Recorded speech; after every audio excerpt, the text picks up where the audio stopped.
Hello everyone, welcome back to my channel. आज हम ऐसी ऑडियंस के बारे में बात करने वाले हैं जो आईटी और कंप्यूटर बैकग्राउंड से है। मीन्स कि आईटी कंप्यूटर इंजीनियरिंग से है, या फिर बीसीए एमसीए कर रहे हैं, या फिर कोई अदर कंप्यूटर कोर्स कर रहे हैं जिनको इन फ्यूचर सॉफ्टवेयर इंजीनियर बनना है और उनको प्रोग्रामिंग के अंदर कुछ कॉम्प्लेक्सिटी फेस करनी पड़ती है। मान लो कि आपको लॉजिक कैसे बिल्ड करना है, या फिर प्रोग्रामिंग कैसे करनी है, या फिर मैंने आज जो लॉजिक वाला कोड किया वो मैंने थोड़े टाइम के बाद फिर से किया तो वो प्रोग्राम में भूल गई या फिर भूल गया। सो ये सारे मुद्दे पे हम डिस्कस करने वाले हैं। सो बिना टाइम वेस्ट किए चलिए स्टार्ट करते हैं। सबसे पहले बात करते हैं कि प्रोग्रामिंग करते टाइम लॉजिक बिल्ड कैसे करना है। उसके लिए आपको 5 स्टेप्स फॉलो करने हैं। सबसे पहले तो आपको देखना है कि आपको कौन सी प्रोग्रामिंग लैंग्वेज पसंद है, या फिर आपको कौन सी प्रोग्रामिंग लैंग्वेज में जाना है। मान लो कि सी है, C++, पाइथन, जावा, कोटलिन। तो कोई एक बेसिक लैंग्वेज सिलेक्ट करो जिसमें आप लॉजिक अपना बिल्ड कर पाओ। तो वो लैंग्वेज आपको सिलेक्ट करनी है, और वो लैंग्वेज की बेसिक सिंटेक्स क्या है, कंसेप्ट क्या है, छोटी छोटी फंक्शनैलिटीज़ क्या है, वो सारा एक बार देख लो। उसके बाद क्या करो कि जो आपने टॉपिक्स कवर किए वो सारे टॉपिक्स को आप मर्ज करके एक प्रोग्राम बनाओ सिंपल सा। मान लो कि आप कोटलिन कर रहे हो तो कोटलिन के अंदर आपने प्रिंट एलन का कोड किया, हेलो प्रिंट कैसे करवाना है वो देखा, फिर फंक्शन देखा, उसके बाद ऑपरेटर्स देखे। तो सारे इंडिविजुअल अपने टॉपिक्स देखे। तो वो सारे इंडिविजुअल टॉपिक को क्या करो, मर्ज करो और एक अच्छा सा प्रोग्राम उसमें डेवलप करो। ऐसे आपके कंसेप्ट सारे क्लियर हो जाएंगे। सेकेंड पॉइंट है कि आपको सोचना है, आपकी थिंकिंग एबिलिटी जो है वो इम्प्रूव करनी है। मान लो कि आपने कोई प्रॉब्लम उठाई इंटरनेट से या फिर कोई भी अदर प्लेटफॉर्म से, कि जिसमें आपको कोई लॉजिक वाला प्रोग्राम सोल्व करना है। तो सबसे पहले वो प्रॉब्लम जो है उसको सोचो, समझो कि क्या ये प्रॉब्लम है, उसका सॉल्यूशन क्या लाना है, उसके बारे में अच्छे से समझ लो। उसके बाद कोडिंग आपको स्टार्ट करना है। ऐसा नहीं कि पहले कोडिंग स्टार्ट कर दो और उसके बाद बीच में स्टक हो जाओ और सोचो कि अब क्या करेंगे। ऐसा नहीं करना है। पहले सबसे ज़्यादा उस प्रॉब्लम को सॉल्व करना है, सोचना है उसके बारे में। थिंकिंग का रेशियो जो है ऑलवेज ज़्यादा होना चाहिए कोडिंग से। तो पहले अच्छे से समझ लो, सोच लो, उसके बाद टाइपिंग स्टार्ट करो। थर्ड पॉइंट है कि फ्लो चार्ट बनाओ। मान लो कि कोई एक प्रॉब्लम है, वो प्रॉब्लम में आपको कुछ सॉल्यूशन मिला, तो उसका एक फ्लो चार्ट बनाओ कि पहले मैं फोर लूप चलाऊंगा, उसके बाद उसमें इफ कंडीशन आएगी, या फिर उसमें कुछ भी अदर लूप्स की आपको ज़रूरत पड़ी, या फिर अदर लॉजिक की ज़रूरत पड़ी। तो वो ऐसे फ्लो चार्ट बनाओ कि इसके बाद मैं ये करूँगा, इसके बाद मैं ये करूँगा, तो ये आंसर आएगा। ठीक है, तो ऐसे फ्लो बनाना है पूरा प्रोग्राम का। एक फ्लो चार्ट रेडी करने के बाद क्या करो, कंसेप्ट क्लियर करो कि वो प्रॉब्लम जो है उसमें कौन से कंसेप्ट आप अप्लाई करने वाले हो और क्या आउटपुट आने वाला है। इतना कंसेप्ट यूज़ किया तो उससे क्या आउटपुट मिलेगा, और पूरा स्टेप बाय स्टेप उसको फॉलो करो।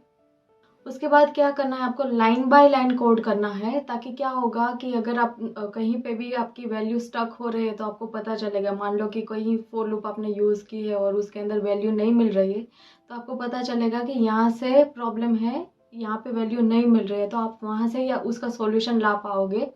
ऐसा करना है, लाइन बाय लाइन चेक करते जाना है, डिबगिंग करते जाना है। और आखिरी पॉइंट है प्रैक्टिस। आपको प्रैक्टिस करनी है डे बाय डे। यहाँ पे मैं एक एग्जांपल देना चाहूँगी। मान लो कि आपको दरिया में तैरना है, तो उसके पहले आपको क्या करना पड़ेगा, उसकी प्रैक्टिस करनी पड़ेगी। तो सबसे पहले स्विमिंग पूल में तैरना स्टार्ट करना होगा, सीखना पड़ेगा तैरना कैसे है। उसके बाद क्या करना पड़ेगा, स्टेमिना बिल्ड करना पड़ेगा, कैपेसिटी बिल्डअप करनी पड़ेगी। और लास्ट में क्या है कि जहाँ पे डेप्थ ज़्यादा है वो एरिया में आपको तैरना स्टार्ट करना पड़ेगा, कि जहाँ पे ज़्यादा पानी है, उसके बाद आप दरिया में तैर सकते हो। सेम चीज़ प्रोग्रामिंग में भी है। मान लो कि आपने मन बना लिया कि मुझे सॉफ्टवेयर इंजीनियर बनना है, प्रोग्रामर, अच्छा प्रोग्रामर बनना है, तो रातों रात आप प्रोग्रामिंग सीख जाओगे, लॉजिक बिल्ड करना आ जाएगा, ऐसा तो नहीं होता ना। कंसिस्टेंट रहना है आपको। डेली के 3 to 4 आवर्स प्रोडक्टिव आपको टाइम निकालना है। मान लो कि आप स्टूडेंट हो तो स्टूडेंट लेवल पे आप 3 to 4 आवर्स रेगुलर बेसिस पे निकालो। आपको रेगुलर कोड करना ही है। मान लो कि आप पार्ट टाइम जॉब करते हो तो भी थोड़ा सा टाइम निकाल के कोड करो। और कोडिंग में क्या करना है कि आप 3/2/1 का फॉर्मूला यूज़ करो। जैसे कि 3 प्रॉब्लम जो है वो इजी सॉल्व करो, काफ़ी सारी वेबसाइट है ऑनलाइन जिसमें आपको प्रॉब्लम्स मिल जाएगी, जैसे Geeks for Geek है, LeetCode है।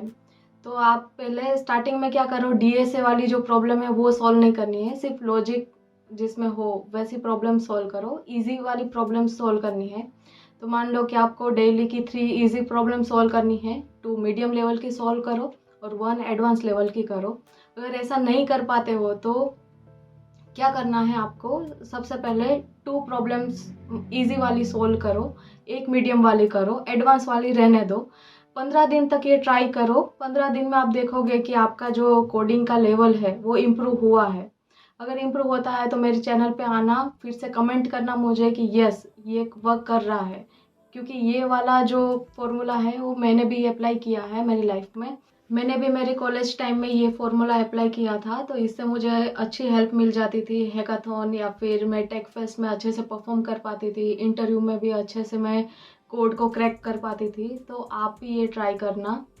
अब बात करते हैं कि प्रोग्रामिंग कैसे करनी है। काफ़ी सारे स्टूडेंट का ये क्वेश्चन होता है कि मैम कैसे प्रोग्रामिंग करनी है, पहले कोड को रट लेना है उसके बाद परफॉर्म करना है, या फिर देखते देखते कोड करना है, किस टाइप से कोड करना है। तो मैं उसका सिंपल सा आंसर देती हूँ कि आपको जो सिंटेक्स है वो सिंटेक्स रटनी नहीं है, सिंटेक्स को देख लो, क्योंकि सिंटेक्स आपकी हर एवरी लैंग्वेज में डिफरेंट होने वाली है। जावा में अलग है, सी में अलग है, कॉटलिन में अलग है। तो सिंटेक्स पे आपको ध्यान नहीं देना है, सिंटेक्स एक बार देख लो कैसे वर्क करती है वो देख लो, उसके बाद आपको कोड करना है। आपको काफ़ी टाइम क्या होगा कि जो आपने प्रॉब्लम ली है उसका आपको सॉल्यूशन नहीं मिल रहा है, या फिर आगे क्या करना है वो समझ में नहीं आएगा। तो स्टार्टिंग में आपको टिप्स को देख लेना है। टिप्स जो है वो आपकी दुश्मन नहीं है, उसको आप अच्छे से देखो और समझो कि इसने किस तरह से कोड किया है, कैसे कोड किया है। उसके बाद आप खुद से ट्राई करो कि मुझे क्या करना है, और उसका कुछ अलग वे है तो उस टाइप से भी आप कोड कर सकते हो। मान लो कि ये जो प्रॉब्लम है उस टिप्स में आपको फॉर लूप में सॉल्व करके दी है, तो आप व्हेन से भी ट्राई कर सकते हो। व्हेन से भी आप कोड करोगे और आउटपुट लाओगे, तो सेम जो भी प्रॉब्लम है उसका सॉल्यूशन ऐसा नहीं है कि एक ही तरीके से आ सकता है। एक ही कोड करने के काफ़ी सारे तरीके होते हैं। सो टिप्स जो है वो देख लो एक बार, उसको आपको देख के आगे करना है। सो काफ़ी टाइम क्या होता है कि आपने कोई प्रॉब्लम ली तो वो प्रॉब्लम का सॉल्यूशन आपको पता नहीं है, तो उसके बारे में सोचो, 10-15 मिनट उस पर टाइम स्पेंड करो और उसके बाद टिप्स देखो, और टिप्स में देखो कि कहाँ तक का कोड आपने सोचा था और कितना मैच हुआ। तो वो वाली चीज़ करनी है आपको। अगर आप ज़ीरो लेवल से कोडिंग स्टार्ट करते हो तो पहले क्या करना है, मान लो कि आप यूट्यूब से सीखते हो या फिर डॉक्यूमेंट से सीखते हो, तो पहले अच्छे से वीडियो देखो, या फिर वीडियो में क्या किया है वो देखो और स्टॉप करते जाओ और कोड करते जाओ अगर स्टार्टिंग में नहीं आता है तो। सो कंक्लूज़न ये है कि अगर आपको कोड नहीं आता है या फिर कहीं पे स्टक हो रहे हो, तो आपको टिप्स दिए या फिर सॉल्यूशन दिया उसको देख लो एक बार, देख के फिर ट्राई करो तो आपको आ जाएगा। फिर वही प्रॉब्लम को कोई और तरीके से कर पाते हो कि नहीं कर पाते हो वो देख लो एक बार, क्योंकि कोई एक ही प्रॉब्लम जो है उसका एक ही टाइप का सॉल्यूशन नहीं होता। सो आपको ऐसे प्रोग्रामिंग स्टार्ट करनी है। लास्ट में एक पॉइंट है कि मान लो कि आज आपने कोई लॉजिक वाला कोड किया है और 1 वीक के बाद या फिर 1 मंथ के बाद वही प्रॉब्लम ट्राई करते हो और उसका लॉजिक आपको पता नहीं है, भूल जाते हो।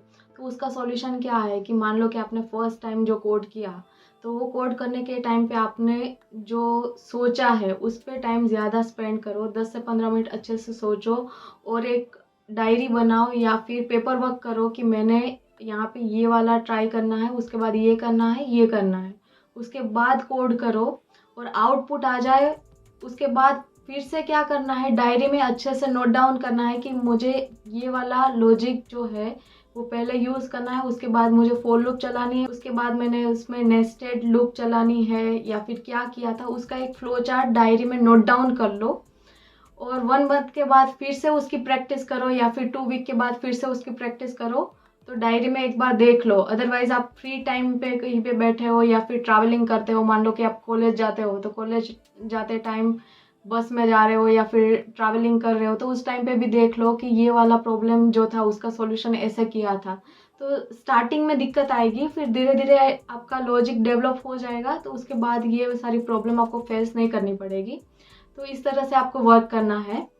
पेपर वर्क करो, अच्छे से करो और देख लो, उसमें कोई दिक्कत नहीं है। स्टार्टिंग में सब लोग ऐसा ही करते हैं, तो पेपर वर्क करना कोई बुरी बात नहीं होती है। जैसे आप प्रोफेशनल देखो तो प्रोफेशनल कोडिंग करते हैं, डेवलपर जो होते हैं वो भी पेपर वर्क करते हैं, डायरी नोट पेन लेके साथ में बैठते हैं और कुछ भी ट्रिकी लॉजिक होता है तो पहले डायरी में नोट डाउन करते हैं कि ऐसे ऐसे करना है, उसके बाद वो स्टार्ट करते हैं। सो आई होप गाइज आज का वीडियो आपको अच्छा लगा होगा। अगर अच्छा लगा है तो लाइक शेयर सब्सक्राइब करना मत भूलना। Thank you for watching till the end, see you in the next one.